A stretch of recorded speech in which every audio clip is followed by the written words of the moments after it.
Have you ever wondered why some exes seem to move on so quickly while you're left devastated, feeling like you'll never move on? It hurts so bad, right? And it leaves you with so many questions, like, was our love even real? Or did they ever even love me? I'm right there with you on this. I've actually been on both sides of this equation. I've had an ex move on very quickly, and I have been the ex that has moved on quickly. So instead of talking to you generally about why exes move on quickly, I'm going to share why I seemingly moved on quickly, what I was feeling, what was going on for me unconsciously, and then I'll switch gears and share how I moved on when my ex moved on quickly. But before I do that, I want to welcome you here in case this is your first time joining me on this channel. Welcome, my name is Lindsay and I am the Real Love Alchemist, which means I help you go from bad relationships to real love with the magic of subconscious work.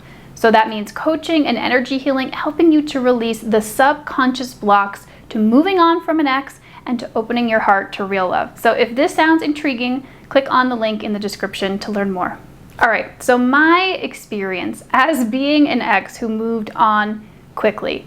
So this might not be exactly what's going on with your ex, but it's probably some variation, some degree of what's going on with your ex. And I'll share some exceptions to this too.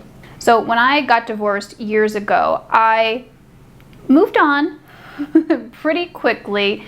And if you looked at me from the outside, you would have thought that, yeah, I had totally moved on. I was in a new relationship. But in truth, what was really going on for me internally was I had not moved on. I had really not done much processing of the breakup. And I'll tell you why in a minute here. But going back in time, back then I thought that I was over it. I thought that I had done enough of the healing that I needed to do and I was ready to move on. And since I'm talking about my marriage, I'll give you some context on what was going on there. So it was a really painful relationship for me. I was married for about 9 years. We were together for almost 15 years. So it was a long relationship. And I had tried to make it work for a long time. I say me, because really it was me, the driving force, trying to make that relationship work. And it kind of reached this point where after years and years of that, I had this moment of clarity, of realizing this was not going to work. And that was kind of the point where I was done. And it did take me like maybe a couple weeks from that to get to the point where I realized I wanted a separation. But it was in that moment, something clicked. I just knew what I had to do. So we got separated shortly after that realization. And shortly after that separation, I was in a new relationship. And I was even talking to this person before that. So there was some interest before that during the separation. So let's really get into it, because you might be asking, well, why did I do that? Why did I move on so quickly, or seemingly moved on so quickly? Well, to be real, at the time I was a bit naive, and I had been on a healing journey for many years before that. So I had done a lot of work. I had processed a lot. I had done a lot of healing.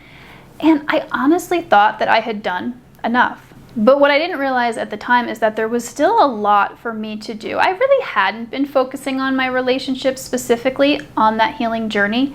So I did not have any clue that it takes a while to move through the ending of a relationship, especially a marriage. I didn't know that jumping in right away to a new relationship was not actually what I needed to do. What I needed to really do was be alone for a time. But I just didn't know that. I thought I was over it, and so I jumped into something new. The next reason, I was terrified to be alone and also to feel my feelings. And if I look back when I was making this decision to move forward quickly, I would not have said this to you. I would have just thought, no, I'm over it, I'm ready. But if I had been courageous enough to look a little bit deeper under the surface, yeah, I was freaked out at the thought of being alone after being in a relationship for so long. I mean, it was over a decade that we were together. I really didn't want to have to sit with my feelings anymore. Because at this point, like I said, I was on a healing journey for years. I'd been sitting with my feelings for a long time. And I was like, I don't want to do it anymore. And this might not be the same for your ex. But for a lot of people, we just don't want to feel it. Because when you get divorced or when you go through a breakup, there's feelings. It hurts. You feel scared. And for me, I didn't want to go through that. And so I was kind of putting a band-aid over that pain with a new relationship. It's what I thought would work at the time. But again, I was not aware that just underneath the surface, I was really terrified to be alone. But that was what was really happening. So jumping into a new relationship was my way of coping with that fear. Again, it was not conscious, but that's really what I was doing. It was a coping mechanism. The third reason I moved on so quickly was because at the time, and it's not great to look at this and see this, but I'm being real honest with you guys, I needed an ego boost. So when I had left my marriage, when we had gotten separated, I was not in a great place. I was not feeling very good about myself. Yes, I had done a lot of healing prior to that, but when I reached that point of realizing this relationship wasn't going to work, I felt not good about myself. My self-worth was pretty low, and I was really hurt that my ex-husband didn't want to put in the work to make the relationship viable. And so I felt like it was something about me, like I was feeling like I wasn't enough in some way. So instead of doing the tough healing work to boost my self-worth, I took a shortcut and I got into a relationship, and it helped a little bit with that. You know, it helped to feel desirable and wanted, and again, put a little band-aid over that pain that I was carrying around. And then reason number 4, I jumped into a relationship so quickly was, it kind of has to do with these other things that I talked about, but it has to do with my self-image. So like I said, I had been married for 9 years and in a relationship for almost 15. So at the time, I had been in a relationship for what felt like forever. And the idea of going back to being a single person, like I said, it really freaked me out because I couldn't remember what it felt like to be single. And you know, the last time I was single, I was probably around 20, 21 years old. And the time of my divorce and separation, I was like 35, you know, so it was a long time. I couldn't remember what it was like to be single, and I really just didn't want to go there, if I was honest with myself. I liked being married. I liked being in a relationship. I liked the comfort of that, and that literally was my comfort zone. So I didn't want to stay in that single place for very long. My comfort zone was relationship, and so boop, I just hopped right into another one. So that was pretty much what was going on for me at the time as to why I moved on so quickly. And again, seemingly moved on because that new relationship that I got into did not last. It was not a good relationship. It was abusive. I've talked about it a lot on this channel here. So yes, it had seemed like I was moving on at the time, but I hadn't. And when I was in that relationship, I was not super open to this new person. I still had not really grieved the relationship. But I want you to notice something.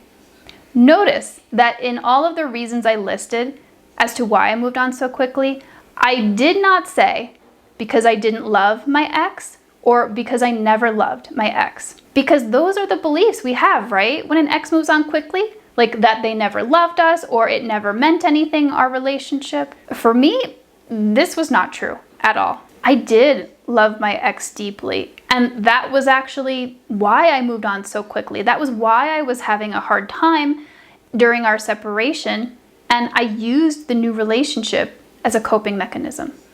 It was not for a lack of feeling, it was because my feelings were so deep. Here's where the exceptions come in, because I know that this is not the case for everyone and every ex. So if, for example, your ex has narcissistic personality disorder, we could argue that, yeah, maybe they moved on quickly because they never loved you.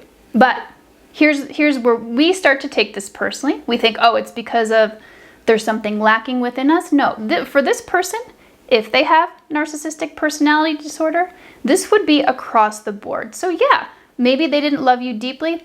They are not loving this new person deeply. Because when you have that disorder, you aren't able to have the depth of feelings for anyone, especially yourself. So it's not personal to you. If they did not really love you, they are not loving this next person either. And the next one and the next one. So that's one exception. So sometimes when people move on very quickly from a long-term relationship, they say they were able to do that because they grieved the relationship while they were in it.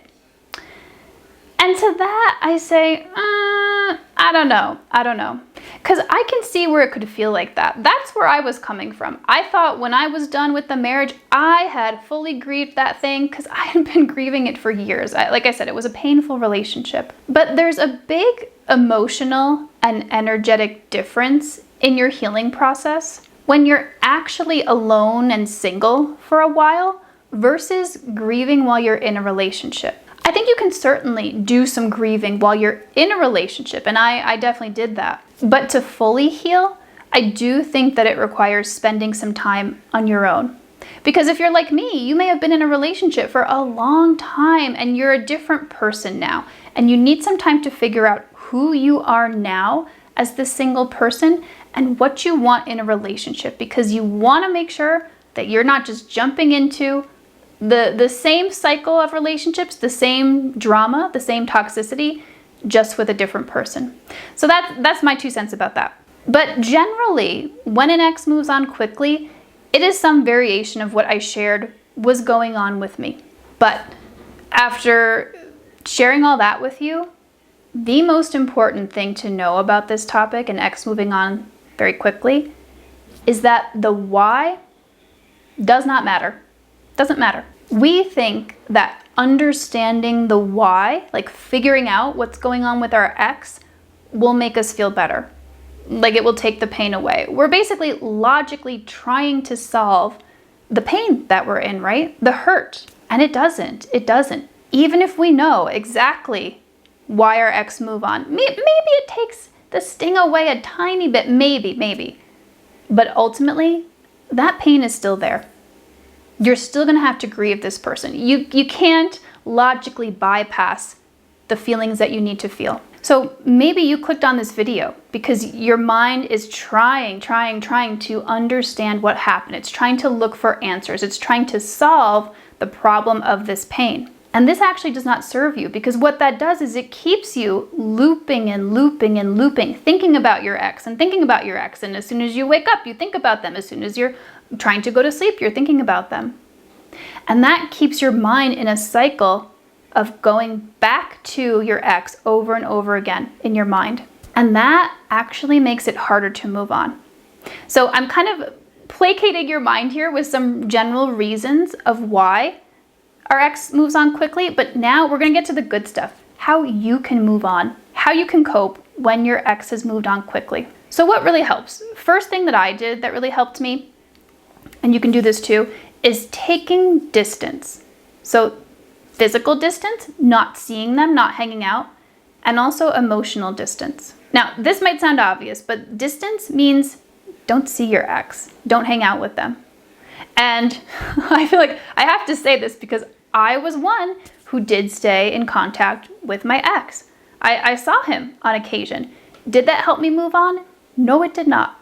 Not at all. So again, I've done it. I know it's tempting, but if they're with someone else, if they've moved on, it does no one any good for the two of you to still be in contact. If they've broken up and they've reached out and they're saying things like, I want to get back together, that's different. I'm not talking about that. If they are with somebody else, don't see them. So if they are still reaching out to you and you've asked them not to, you've asked for space and they aren't respecting that, block them. It's not harsh to do that. If you've asked someone to not contact you and they aren't respecting that, that's what that block button is for. Unfollow your ex from socials because you don't want to keep seeing them popping up in your feeds. That's also another reminder of them that makes it harder to move on. If you share the same friend group, ask your friends who know this person, please don't bring my ex up. I don't want to hear about it right now. This doesn't have to be forever, but while you're healing from this relationship, it can make a huge difference. Okay, next thing you can do to cope with an ex moving on quickly is turn all of that energy that you're giving to thinking about your ex and trying to figure out why, turn that towards yourself. Focus on you and your healing. Because you're in pain, right? we want to turn our energy and our care towards that pain. We want to focus on healing ourselves. And this is what I do for my clients. This is my specialty. So I help my clients to move on when they are in pain, whether an ex has moved on quickly or it wasn't quickly, but there's some pain there, and usually it triggers very deep insecurities and fears. So these could be negative beliefs, feelings like you're not enough, or people always leave you, things like that. There could be some emotional energies that need to be released and moved through. So we release these energies with energy healing. That's what I do for my clients. So check out the Work With Me link in the description if this intrigues you, if this sounds like it could help you. So when I did that, when I cleared all of the stuff that was fueling that pain, then I was really able to move on. And it didn't matter if my ex moved on quickly, because I had moved on. I was over it. And truly over it, not just pasting over the pain with Band-Aids, like a new relationship. So here's another way to cope with your ex moving on quickly. So like I said, it triggers pain, right? Instead of looping in the mind, like I talked about, trying to figure your ex out, you can meditate to get out of the mind. And I'm going to share quickly how I can do this. I have a longer video that goes into that process, and I'll link that at the end. But just to briefly summarize here, what you can do is if you find yourself really hyper-focusing on your ex, you can bring your attention from the mind into the body. So that means you can focus on your breathing, like I do it with focusing on my belly. I close my eyes, and I just pay attention to my belly going in and out. And once you've got the hang of that, your mind's going to still try to bring your attention back up to it, but you just say, "Oh, I see you, mind," and you just gently bring your attention back to your breathing. And at this point, you're probably going to notice some sensations in your body, because if you're in pain, you might be feeling some things. You might be feeling some tension in your heart, maybe a knot in your stomach, and you're just going to notice those sensations. You're not going to judge them. You're not going to say, "Ooh, that shouldn't be there." You're not going to try to make it go away. You just notice. You just put your attention there. It's called just a loving awareness.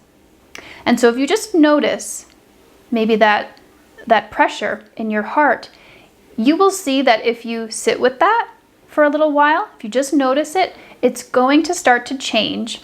The sensation will shift, and eventually it will go away. Now, it might not go away right away, but it will as you keep your attention there. So what we're doing is, again, bringing our attention from the mind into the body, and that allows that emotion, that energy, to flow through you. When we're stuck in the mind, the energy has a hard time moving through. So we want to bring the attention from here to the body, and it helps so much. Last tip here, if your ex has moved on quickly, how to cope: distraction.